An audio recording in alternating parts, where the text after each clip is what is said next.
Bem-vindos a mais um debate-papo, aquela conversa entre amigos, sempre de um tema relevante e falado de uma forma edificante. Hoje vamos ter conosco a presença da missionária Edmeia Williams. Então vamos aqui convidar a Edmeia para que ela esteja aqui conosco. Pronto, já estamos aqui. Graças a Deus. Já estamos aqui mais uma vez. Tudo bem, Edmeia? Está me ouvindo bem, pastor? Estou sim, estou ouvindo bem. Estou ouvindo bem. Estamos aqui. Agora sim. Então tá. Nós estamos vendo as cartas às igrejas do Apocalipse, né? E agora entramos em mais uma carta, mais uma igreja. Deixo totalmente com você. Então, estamos aqui. Vamos estudar mais uma na linha do carteiro que sai de Patmos. Ele sai de Patmos, vai para o continente, vai para Éfeso, de lá ele passa em Esmirna, chega a Pérgamo, passa em Tiátira e agora ele chegou em Sardes. Sardes estava situada a 50 milhas a leste de Esmirna, quer dizer, estava perto. E esse nome Sardes, eu acho tão lindo, Sarid, ele deriva de Sarid, que no hebraico significa remanescente, aquilo que sobrou. Historicamente, ela pertencia à Lídia, inclusive Sardes, foi capital da Lídia, mas hoje é uma região só de deserto. Ficou praticamente nada. E chama-se Sart, S-A-R-T, e pertence à Turquia. Jesus, como de costume, ele se apresenta para essa igreja como remédio para o mal que está lá. E ele se apresenta como que tem os 7 Espíritos de Deus e as 7 estrelas. Portanto, eu gostaria de, nesse momento, ler com os irmãos a carta de Jesus Cristo à igreja em Sardes. Está no capítulo 3 de Apocalipse. Vamos ler do versículo 1 ao 6. Ao anjo da igreja em Sardes escreve: estas coisas diz aquele que tem os 7 Espíritos de Deus e as 7 estrelas. Conheço as tuas obras, que tens nome de que vives e estás morto. Sê vigilante e consolida o resto que estava para morrer, porque não tenho achados íntegras as tuas obras na presença do meu Deus. Lembra-te, pois, do que tens recebido e ouvido, guarda-o e arrepende-te, porquanto, se não vigiares, virei como ladrão e não conhecerás de modo algum em que hora virei contra ti. Tens, contudo, em Sardes, umas poucas pessoas que não contaminaram as suas vestiduras e andarão de branco junto comigo, pois são dignas. O vencedor será assim vestido de vestiduras brancas, e de modo nenhum apagarei o seu nome do livro da vida. Pelo contrário, confessarei o seu nome diante de meu Pai e diante dos seus anjos. Quem tem ouvidos, ouçam o que o Espírito diz às igrejas. Assim nós vemos que Jesus se dirige a essa igreja do modo que ele começa com todas as outras. Ele começa se colocando como a solução para o problema daquela igreja. Para essa igreja em Sardes, ele diz assim: estas coisas diz aquele que tem os 7 Espíritos de Deus e as 7 estrelas.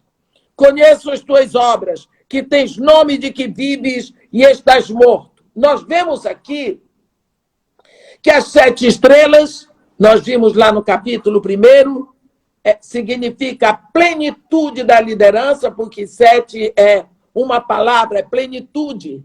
E as estrelas são os líderes, são os anjos das igrejas.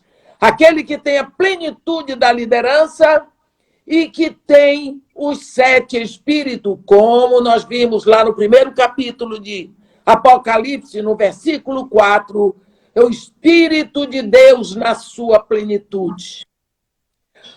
A mais urgente necessidade desta igreja em Sardes era exatamente o fluir da vida espiritual. Aquela igreja precisava vida. Aqui, Jesus, você vai notar uma coisa, a coisa é séria. Ele deixa aquele modo elegante de se introduzir para as igrejas e ele, que sempre começa as cartas com elogios, ele parte diretamente para uma denúncia. Conheço as tuas obras, que tens nome de que vives e estás morto. A palavra é forte. Ele fala de obras mortas. Você sabe o que é obra morta? Quando você crê e não faz. Uma vez eu estava numa igreja, tinha um menino cantando, ministrando louvor, ele estava tão lindo cantando, Deus é fiel, sim, é fiel, acima de todas as coisas. Eu sei que meu Deus é fiel. E naquela hora eu tive uma vontade de ter passado aquela juventude cantando a mesma coisa. E eu disse, ô Senhor, como eu gostaria que quando eu era jovem, na idade desse menino, poder ter o conhecimento da tua fidelidade, porque eu não tinha. Na hora veio a palavra de conhecimento e eu tive que falar com o rapaz.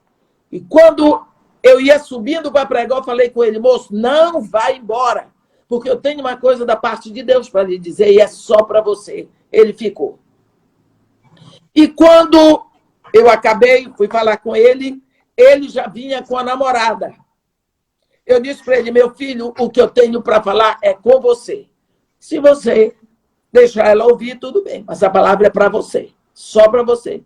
Não, irmão, pode falar. Eu disse, meu filho, você estava lá em cima e eu estava admirando tanto a sua desenvoltura no louvor. E eu queria tanto poder ter tido a oportunidade de louvar a Deus assim, proclamando a fidelidade de Deus quando eu tinha a sua idade, assim, 20 e poucos anos. Você crê que Deus é fiel? Creio, irmão. Mas você crê, meu filho, de todo o coração? Creio. Quando nós dizemos que Deus é fiel, nós dizemos que Deus vai cumprir a sua palavra. Deus é fiel à sua palavra, ele é fiel a si mesmo. Ele não vai ser fiel às mentiras que eu disse. Não. Ele vai ser fiel ao que ele diz. Então, você crê que tudo o que Deus diz, ele cumpre? Cumpre, irmão. Então, quando Deus diz que nem o mentiroso, que nem o roubador, que nem o efeminado, que nem um impuro entrará no reino dos céus, você crê nisso? Creio. Eu disse, então, se você crê, por que você sai daqui e vai para um motel com a sua namorada? Se você sabe que não vai entrar no reino de Deus, que ele tomou um susto, o menino ficou com os olhos, parece que ele ia morrer. A moça disse, senhora, não prova, eu disse, não estou falando com você. Quem me disse isso? Não foi carne nem sangue, só pode ter sido Deus. E outra coisa, a sua fé é morta, porque você crê, mas você não age.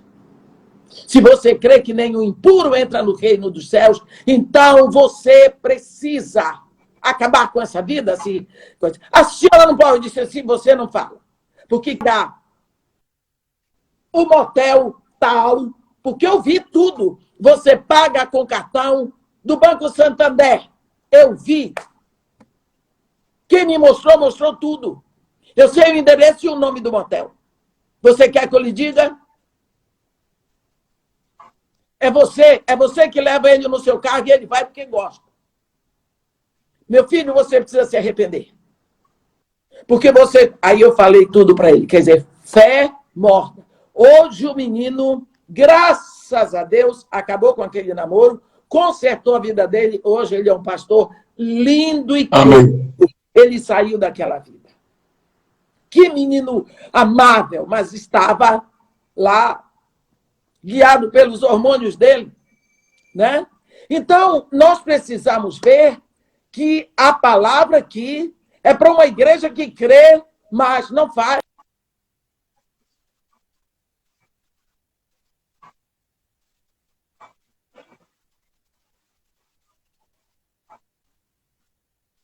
Está vazio. Aparência enganosa, reputação de testemunho do cristianismo, mas era um cemitério espiritual. Tinha um salvador histórico, mas não era vivo, não era presente. Essa igreja foi uma igreja que resistiu a Jezabel, mas não continuou no avivamento. Tudo virou um formalismo frio. Era uma igreja que tinha um nome conhecido. Ficou presa no formalismo eclesiástico. Aquela liturgia, aquelas velas acesas, altares maravilhosos, música suave, água benta, tudo para produzir uma atmosfera que substituísse a ação e a obra do Espírito Santo. Tudo era ali eco de Babilônia, mas não era eco de Pentecostes. Lá haviam muitas atividades espirituais e aos olhos de Cristo era uma completa falência. Passaram no teste dos homens, impressionaram, mas Jesus diz, mas tu estás morto. Quando nós substituímos a experiência espiritual genuína por algo simulado, nós incorremos em morte. E é por isso que essa igreja tinha o nome de que estava vivo, mas estava morto. Até haviam ali muitos evangélicos, mas pouquíssimos discípulos. Uma grande variedade de talento, boa receita monetária, poder humano, prestígio, tudo isso.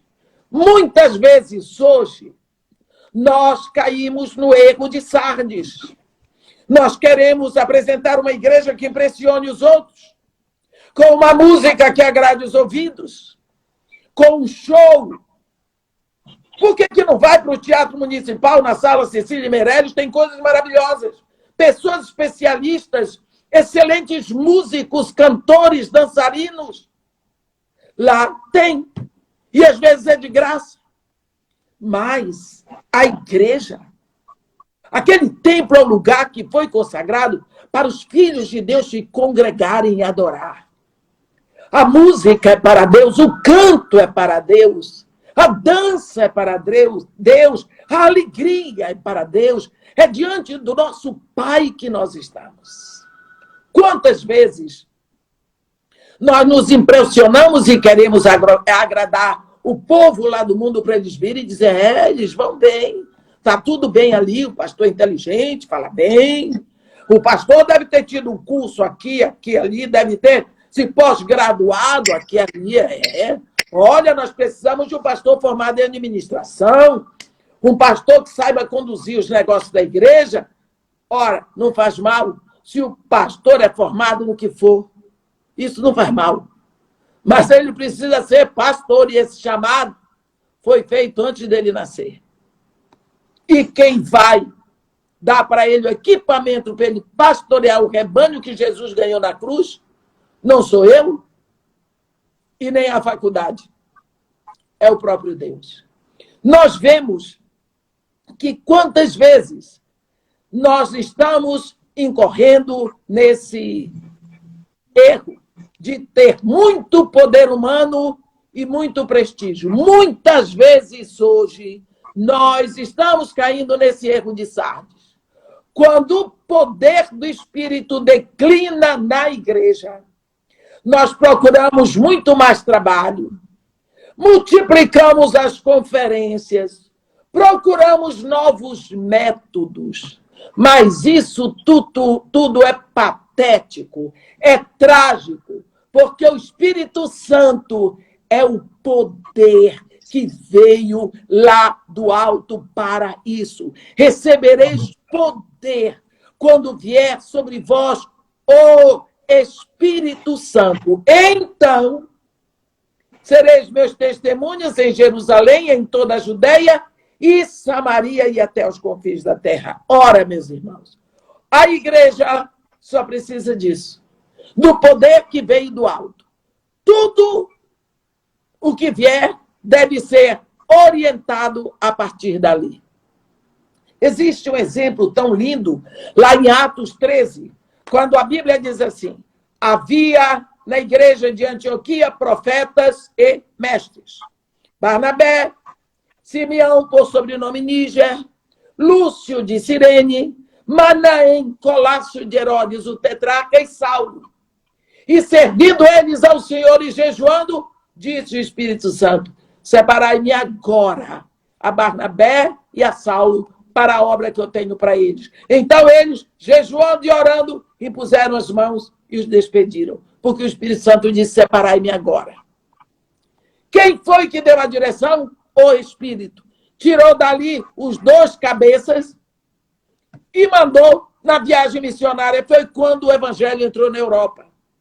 Mas como que o Espírito Santo não pode ser? Tirou logo os 2 líderes. E daí?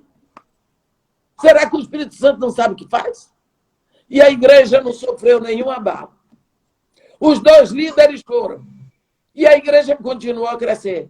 Porque o líder, o pensante, o dirigente da igreja ainda é e será sempre o Espírito Santo. Não adianta você procurar outros métodos. O método que deu certo na Coreia, vai todo mundo lá na Coreia para copiar o modelo. Cadê?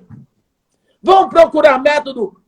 Deus, Jesus Cristo, quando escreve as cartas, o problema de Éfeso era de Éfeso, o de Esmirna era de Esmirna, o de Tiátira era de Tiátira, o de Pérgamo. Cada um tem o seu anjo, o seu problema, então tem que ser resolvido ali. É ele, é o Espírito Santo, quem governa. Tudo deve vir do seu fluir, do seu poder, da sua direção, porque o Espírito Santo de Deus é Deus e é santo. A igreja em Sardes substituiu o Espírito Santo por formalidades ritualísticas. E Jesus vem ali com a plenitude do Espírito Santo para dar vida abundante. Olha, quando nós lemos a carta aqui à igreja em Sardes, nós vemos que parece que Satanás não precisava se preocupar muito com essa igreja. Não. Ele está lá, entronizado no engano, na mentira. A igreja era um engano entronizado. Era uma mentira entronizada. Lá estava Satanás. Você parece, mas não é. Tem fama de que vive, mas está morto. Você é uma casca, uma aparência, você impressiona. Mas não para quem olha de dentro. Está vendo? Então, Satanás precisava se preocupar com essa igreja. Por quê? Ele já estava lá. Você vai ver, quando lê a carta da igreja em Sardes, não tem falsas doutrinas. Não estão aqui. Não tem doutrina de Balaão, não tem doutrina dos nicolaítas, não tem doutrina de Jezabel. Não tem falsa doutrina. Pelo menos não está escrito aqui. Não é? Nós vemos que não havia sofrimento, como na igreja em Sardes, em Esmirna. Não haviam falsos profetas, como tinha em Tiátira. Não havia tribulação. Tudo estava morto. É só isso. Morto é morto. Só há fachada. Só há fantasia. Só há ilusão. E alguém por trás se deleitando. A igreja no engano. A noiva ludibriada. É isso. Os olhos do Senhor veem, a igreja está morta. Isto é perigoso, meus irmãos. É perigoso permanecer numa igreja desse tipo. Por quê? Porque quando permanecemos muito tempo numa mentira, nós tendemos a nos conformar com ela. Nós tendemos a crer nela.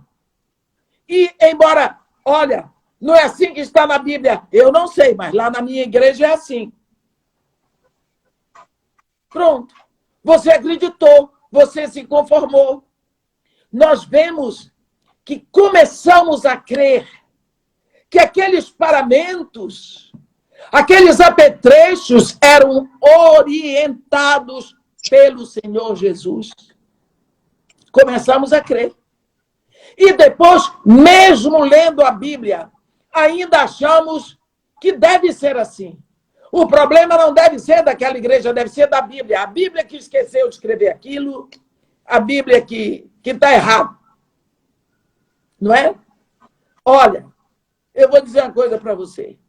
Eu me lembro que uma vez cheguei na Inglaterra e o pastor estava com problema na igreja, porque lá se usam velas. E desde o tempo que começou a igreja na Inglaterra, eles têm uma vara com um castiçalzinho assim que vem e apaga a vela. Mas em cima tem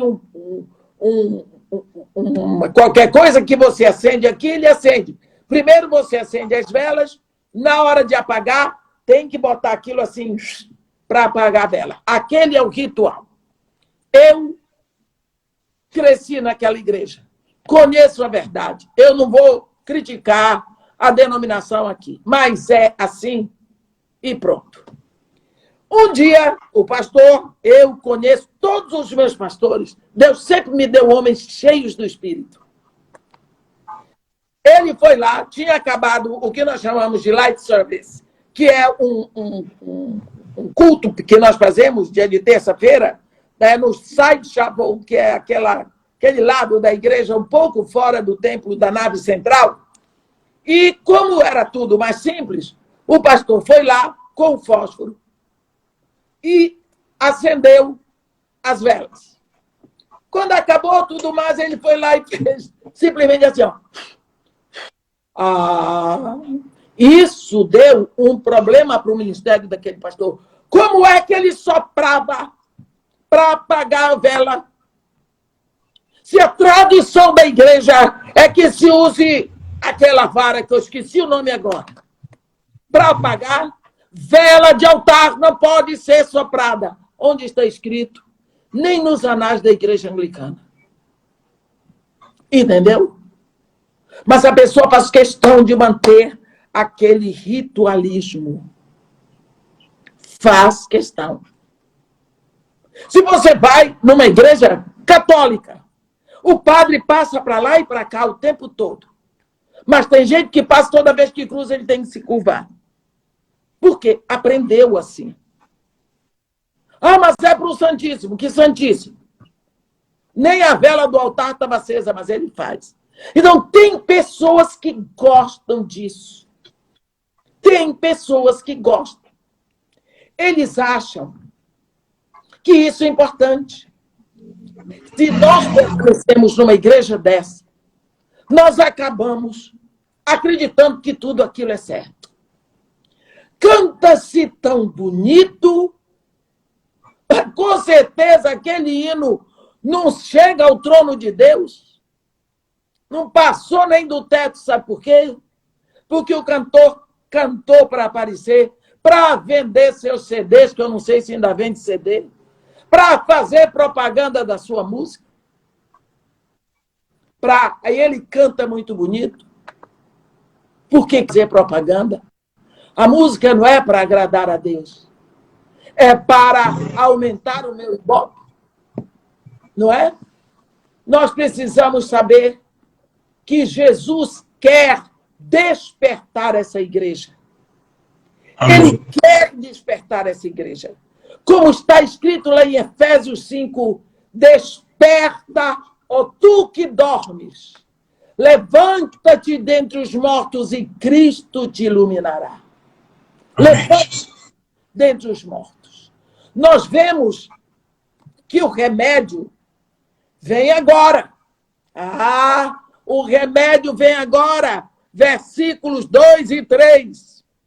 Sê vigilante e consolida o resto que estava para morrer, porque não tenho achados íntegras as tuas obras na presença do meu Deus. Lembra-te, pois, do que tens recebido e ouvido. Guarda-o e arrepende-te, porquanto, se não vigiares, virei como ladrão e não conhecerás de modo algum em que hora virei a ti. Isso é imprescindível. O remédio está aqui. Parece que a igreja, lá de Sardes, não conseguia perceber a mentira que ela estava vivendo. Ela não enxergava porque estava morta. Morto não vê, morto não ouve, morto não fala, morto não sabe, estava morto. E ele diz, ser vigilante. É como o chamado de Lázaro. Quando Jesus Cristo diz, vem para fora, acorda, vigia, fica em posição de alerta. Morto nunca está assim. Nunca está assim. Quando nós acordamos dessas obras mortas, nós corremos para conciliar, para consolar o que já ia morrer. Nós corremos. Uma das coisas que eu percebo em pessoas que são convertidas, primeira a ser convertida na família, é que ele começa a se preocupar com o pai, com a mãe, com os irmãos, com os tios, com a família. Ele acordou e ele quer levar a salvação para a família dele, porque agora ele enxerga. Agora ele enxerga. Ele fica preocupado com os outros. Como é que eu não vi isso antes? Porque estava morto. Por que eu fiz isso? Porque estava morto. Como que eu não via? Porque estava morto. Agora, quando você levanta, você vai consolidar, você vai falar, tem que ter cuidado para não perder a paciência com os outros, que Deus teve paciência com você até hoje. Tem que ter amor. Quando acordamos dessas obras mortas, nós corremos para consolidar aquilo que morreu. Não adianta sentir culpa, porque às vezes ficamos sentindo culpa do que fizemos, não. Lá em Hebreus 9, no versículo 4, está escrito, muito mais o sangue de Cristo, que pelo Espírito eterno se entregou sem mácula a Deus, purificará as nossas consciências das obras mortas para servirmos ao Deus vivo. Não é culpa, uma coisa é culpa, a outra é arrependimento. Você tem que saber que Jesus Cristo levou tudo. Ele pagou o preço do que você fez. Acabou. Agora vamos para a mudança de vida. E amar esse Salvador e levou a nossa maldição. Levou a nossa maldição. Ontem eu estava falando com uma senhora que fez até teologia. Eu não quero saber nada, porque a igreja é lugar de fofoca. Eu disse, minha filha, o seu problema foi o meu problema durante muito tempo. Eu vim para a igreja e não vim para Jesus. Pronto. Vim para a igreja e não vim para Jesus. Quando João Batista estava sentado com 2 dos seus discípulos, capítulo 21 de João, capítulo 1 de João, versículo 25, a Bíblia diz que João estava sentado com 2 dos seus discípulos e vendo Jesus passar, diz, eis o Cordeiro de Deus. Os 2 discípulos se levantaram transferência. Não disseram nada a seguir e Jesus nunca mais voltaram. Sabe por quê? Porque João diz, ele é o Cordeiro de Deus. Ora, se eu sigo Jesus, porque ele é o Cordeiro de Deus, eu sigo Jesus porque ele já levou a minha maldição, ele já levou a minha morte, ele já morreu por mim, ele fez o trabalho todo, então eu vou segui-lo com gratidão, com amor pelo que ele fez. Nunca mais eu vou deixar esse Jesus. Mas se eu vou seguir Jesus para ver o que ele vai fazer por mim, se vai pagar meu cartão de crédito, se vai me dar uma coisa melhor, se vai dar marido, se vai... meu Deus, Jesus não existe para isso, não. O que nós vamos ter é consequência de andarmos com ele. E isso pode ser muito sofrimento também, viu? Pode ser muito sofrimento. Porque nós vamos sofrer do mesmo jeito, só que teremos um poder que nos leva a resistir e a saber que tudo que é nosso está muito além daqui, muito superior, muito melhor. Então, não vá para a igreja, porque o povo é bonzinho. Para de pensar.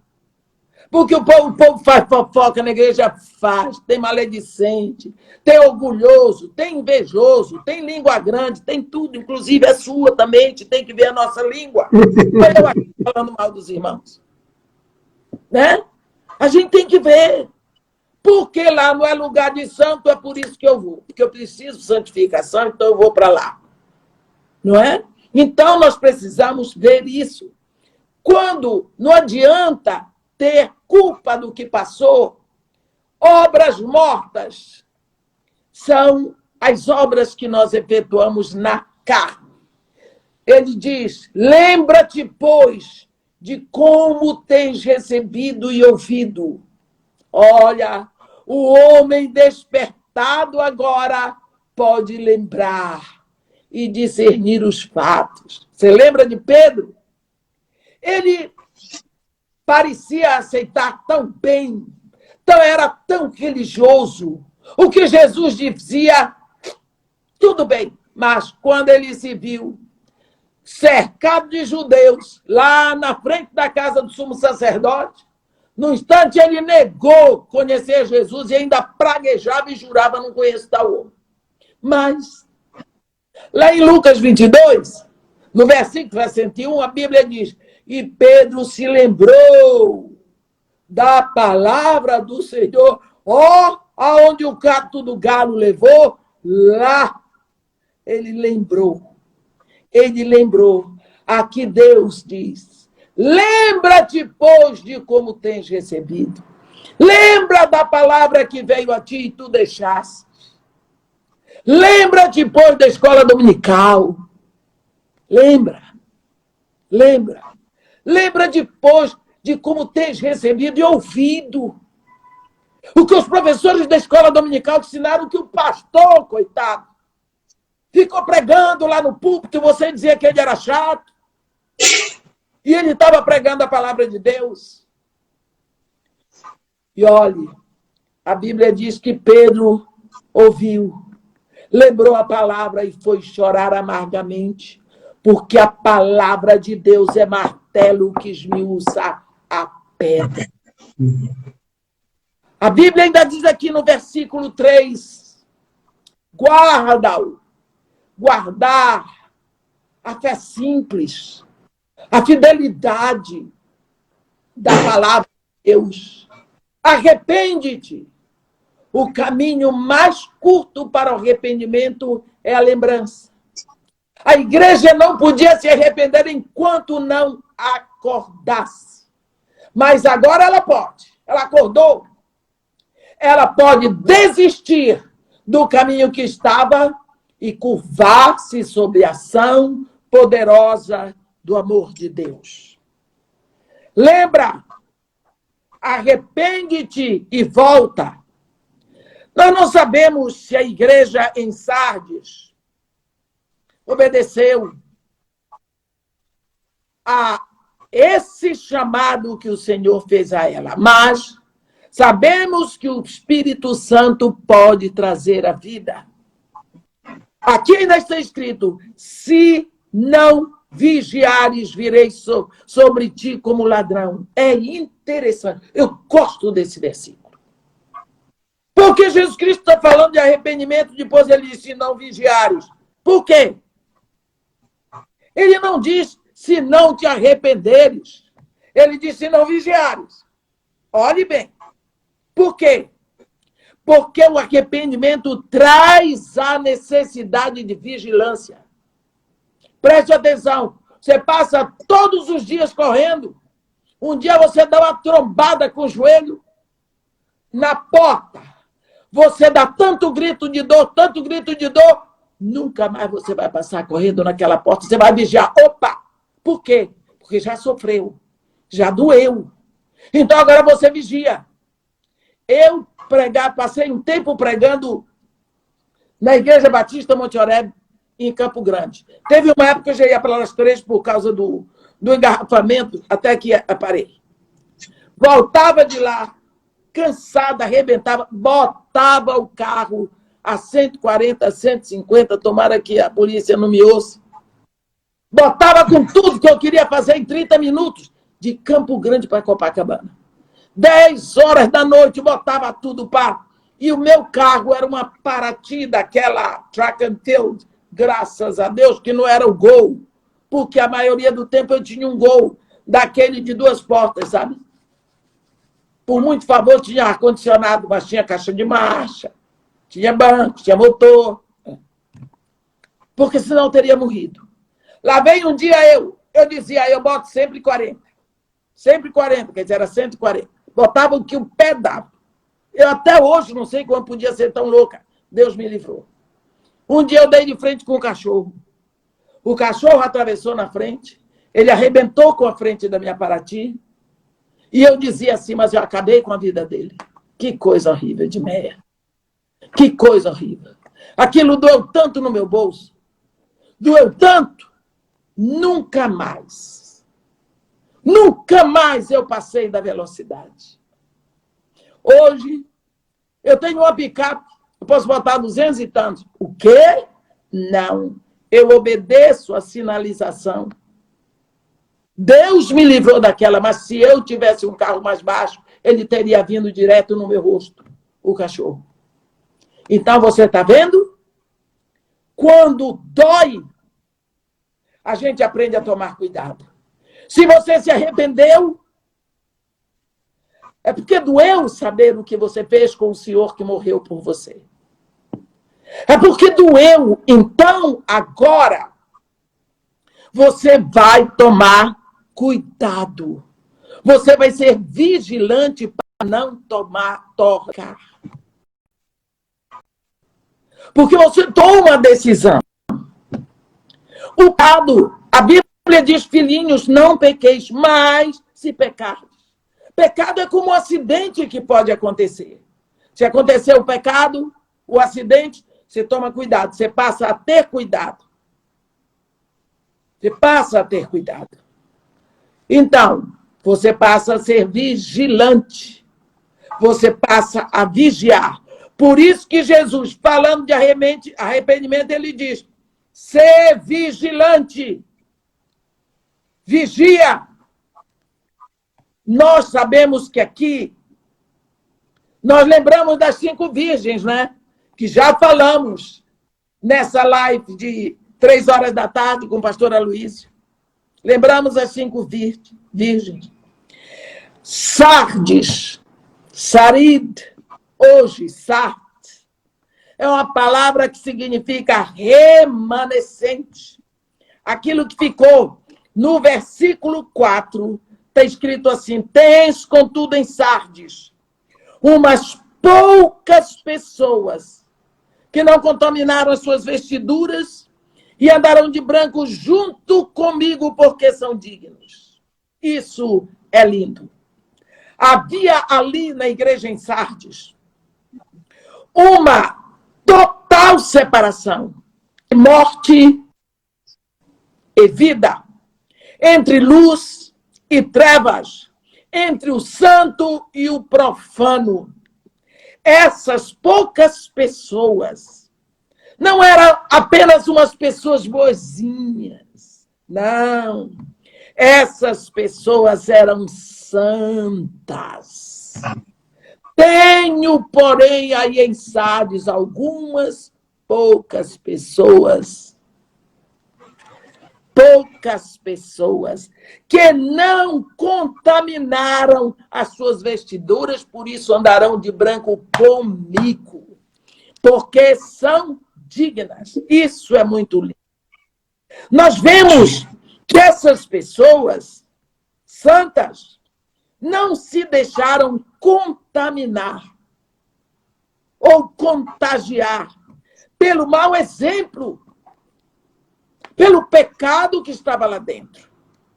Por isso é que elas são vencedoras. Elas não são vencedoras que elas deixaram a igreja e fugiram para Esmirna. Ou fugiram para Pérgamo, ou fugiram... Não, elas permaneceram ali, mas elas sabiam o Deus a quem elas entregaram a sua vida. Não é? Esse remanescente não estava nem moribundo para morrer, estava vivo, era santo. Não é? Sua igreja está em pecado. Seu pastor está adulterando. A mulher do pastor está roubando a igreja, que Deus me defenda. Você é tão santa, está vendo isso? Por que você vai fugir de lá? Se você está vendo, é para você orar.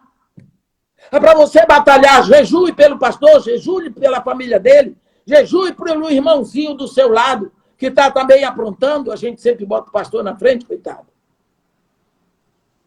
Não é para você sair de lá, não. É para você ficar lá batalhando. Você não é tão santo?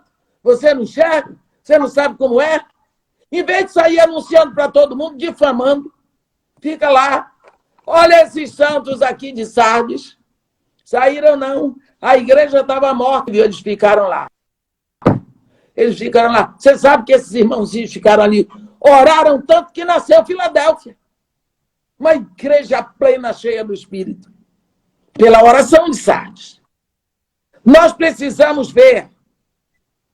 Aqui, no versículo 5, está escrito: o vencedor será assim vestido de vestiduras brancas, e de modo nenhum apagarei o seu nome do livro da vida. Pelo contrário, confessarei o seu nome diante de meu Pai e diante dos seus anjos. Nós vemos aqui que esta carta, não é?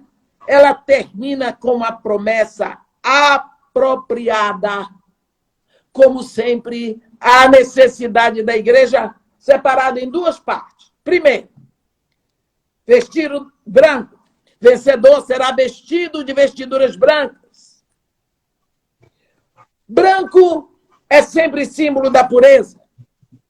Lá em Apocalipse 19, no versículo 14, nós vemos quando fala das bodas do Cordeiro, ele fala que as vestiduras brancas são os atos de justiça dos santos. No versículo 19, versículo 14, está escrito, versículo 13, está vestido com um manto tinto de sangue, e o seu nome se chama o Verbo de Deus, e seguiam-no os exércitos que há no céu, montando cavalos brancos com vestiduras de linho finíssimo, branco e puro. Olha aí onde é que você está como vencedor. Com vestiduras brancas, é isso que ele promete. Você vai cavalgar comigo pelas regiões celestiais. Porque você é vencedor. Você preferiu estar comigo do que estar nos prazeres do mundo. Então, essa é a primeira promessa para a igreja em Sardes. A segunda, seu nome não será tirado do livro da vida. Que maravilha!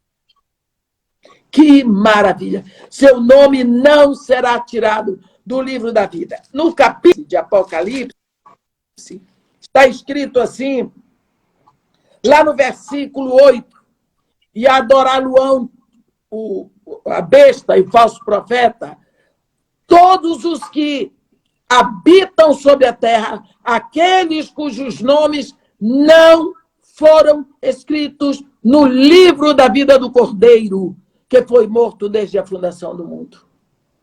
Tá vendo? Mas o nome daqueles que se arrependerem e que vigiarem lá de Sardes e de hoje estarão lá.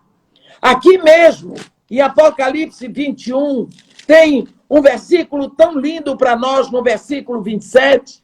Nela, na Nova Jerusalém, nunca jamais penetrará coisa alguma contaminada, nem o que pratica abominação e mentira, mas somente os inscritos no livro da vida do Cordeiro. Aqui no capítulo 20 de Apocalipse, no versículo 12, você lê assim: vi também os mortos, os grandes e os pequenos, postos em pé diante do trono. Então se abriram livros. Ainda outro livro, o livro da vida, foi aberto. Está vendo? O livro da vida lá. Nós vemos que no versículo, aqui mesmo no capítulo, no versículo 15 está escrito: e se alguém não foi achado inscrito no livro da vida, esse foi lançado para dentro do lago de fogo. E Jesus dá como promessa para os vencedores, aqueles que se arrependerem e que se mantiverem atentos. Ele diz: o seu nome não será retirado. Amém. Pessoas que dizem: mas acontece que salvo, salvo para sempre. Se o nome está escrito, não será tirado. Mas não é o que diz aqui. Aqui. Mas não é isso que está escrito aqui.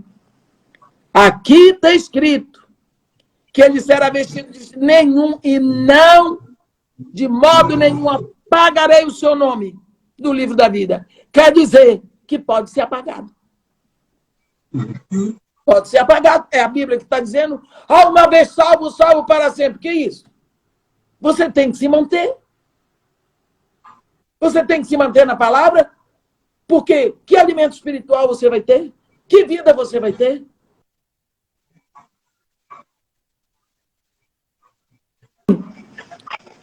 A Bíblia diz que, aqui no versículo 5b, ele: confessarei o seu nome diante do meu Deus e diante dos seus anjos. Puxa vida! Você pensa o que Jesus Cristo ali diante de Deus e dos seus anjos, confessando o meu nome, o meu, que sou eu, para Jesus confessar: esta é a minha Edmeia, minha, eu comprei lá na cruz. Ele vai usar o seu nome, meu irmão. Ele está prometendo que quando a gente se arrepende, muda de vida, a gente fica vigilante para não ficar vivendo no pecado, ele confessa o nosso nome diante de Deus e dos seus anjos. Em outra palavra, ele não se envergonha de nós. Amém. O noivo quer ter prazer na sua noiva. Pensa um noivo que tem uma noiva adúltera, vadia, suja. Ele vai apresentar para os amigos dele só se ele for louco. O noivo quer ter prazer na sua noiva. Ele quer poder apresentar para os anjos aquela noiva pura, santa, e dizer: esta é a minha noiva. É isso que ele está dizendo. Uma palavra de esperança tão grande, uma promessa tão grande para esta igreja que está morta. Levanta-te, desperta, ó tu que dormes. Levanta-te dentre os mortos e Cristo te iluminará. Amém. Que Deus nos abençoe e nos guarde.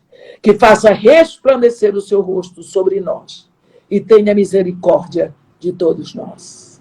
Amém. Amém.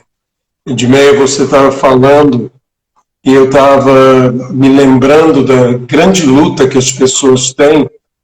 Não é uma questão de Jesus, que Jesus, nós o amamos. É o que eu digo, ele é o bom pastor. Jesus é bom. O rebanho de Jesus é que nem sempre é bom como o pastor. Mas ninguém pode ser ovelha de Jesus e não fazer parte deste rebanho que não é tão bom assim. O segredo, talvez, no rebanho fica mais perto do bom pastor. Quanto mais perto do bom pastor, acho que as coisas a gente suporta mais. Mas o rebanho também tem uma vantagem para nós. O rebanho é segurança. O predador, o rebanho, eles que são as presas, aquilo de estar junto, sempre me chama a atenção deixar as 99.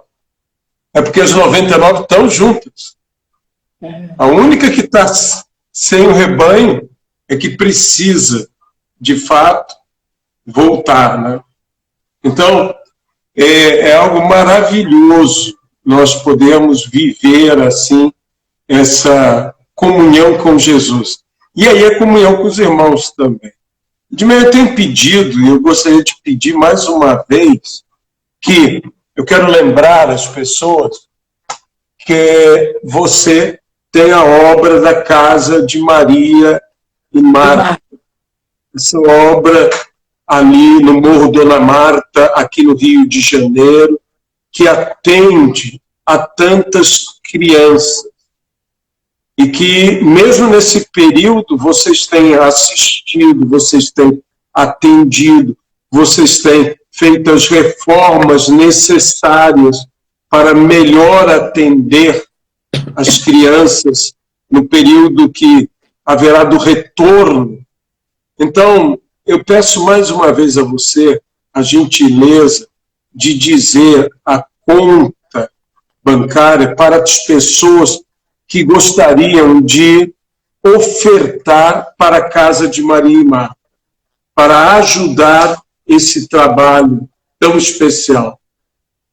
Banco do Brasil, agência 3223, dígito 9. Agência 3223, dígito 9. A conta corrente 4055, dígito X. Conta corrente 4055, dígito X. Às vezes o banco não aceita o X no dígito, então pode botar 0. Edmé, cortou um pouquinho, você poderia repetir? Banco do Brasil, agência 3223, dígito 9. Agência 3223, dígito 9. Conta corrente 4055, dígito. A conta corrente 4055, dígito X. Às vezes o banco não aceita o X, então em vez de X bota 0, mas é só algumas vezes. E o CPF 50 110 355/49. CPF 050 110 355/49. Então. Amém. Muito obrigado. Amém. Não, eu que agradeço. Nós vamos, na próxima sexta, nós vamos dar continuidade, e aí vai chegar aquela igreja, né? Que todo mundo quer ser. Filadélfia. Vamos lá. Eu nunca vi ninguém falando assim, quando se prega das 7 igrejas, todo mundo diz, não, mas graças a Deus nós somos Filadélfia. Ninguém diz que é Laodiceia, né? Ninguém diz. Ninguém quer, de jeito nenhum. Mas tudo bem, nós vamos estar na próxima sexta novamente aqui. Nós queremos agradecer a você que tem nos atendido, tem estado conosco, e oramos a Deus para que logo, logo possa essa situação toda que estamos vivenciando mudar, né? E possamos de novo poder desenvolver o trabalho do Reino de Deus.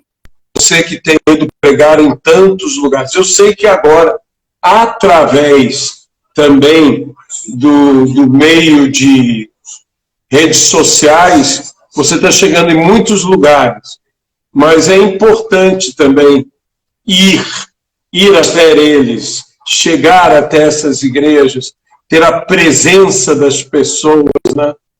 É tão importante isso. Espero que logo, logo, tudo isso se resolva e nós consigamos. Mais uma vez, eu quero te agradecer aqui e lembrar, estamos comprometidos para a próxima sexta. Vamos continuar, tá bom? Obrigada. Um grande abraço para o senhor, para todos, e que Deus continue nos fortalecendo para continuarmos o trabalho do rei. Muito obrigada, pastor. Tá certo. Um grande abraço, Edmeia. Até a próxima sexta.